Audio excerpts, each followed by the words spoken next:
ওষুধ খাওয়ার সময় বিসমিল্লাহ বলা যাবে কিনা? অনেকে বলে বিসমিল্লাহ বললে রোগে বরকত হয়ে যাবে, এটা কি সঠিক?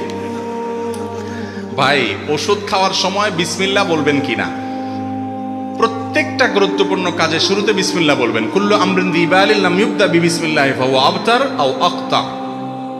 যে কোনো গুরুত্বপূর্ণ কাজ আল্লাহর নাম নিয়ে শুরু না করলে ওটা অপূর্ণাঙ্গ থাকবে। এই জন্য ওষুধ পান করা, ওষুধ সেবন করার সময় কি করবেন? বিসমিল্লাহ বলেই সেবন করবেন। বিসমিল্লাহ পড়লে রোগে বরকত হবে কেন? ওষুধে না বরকত হবে? আপনার নজর ওইদিকে গেছে কেন? বরকত হবে কিসে? ঔষধে। ঔষধে বরকত হওয়া মানে ওষুধে কল্যাণ হওয়া, ওষুধে কল্যাণ হওয়া মানে রোগ ভালো হওয়া, ওইটা আরো ভালো হবে। তো এই যে বিসমিল্লাহ বলা ঠিক না ওষুধ খাওয়ার সময়, এগুলো মুরব্বীরা একসময় বলতো, এগুলোর কোনো ভিত্তি নাই। অনেকে আবার ওষুধ খাওয়ার একটা দোয়া বলে, আল্লাহ শাফি, আল্লাহ কাফি, আল্লাহ মাফি, শুনছেননি? এটাও বানায় নিছে কেউ একজন। এগুলোর কোনো ভিত্তি নাই ভাই।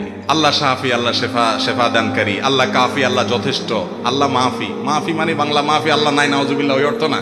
আল্লাহ মাফি মানে আল্লাহ মুআফিন থেকে, আল্লাহ মুআফিন আর কি।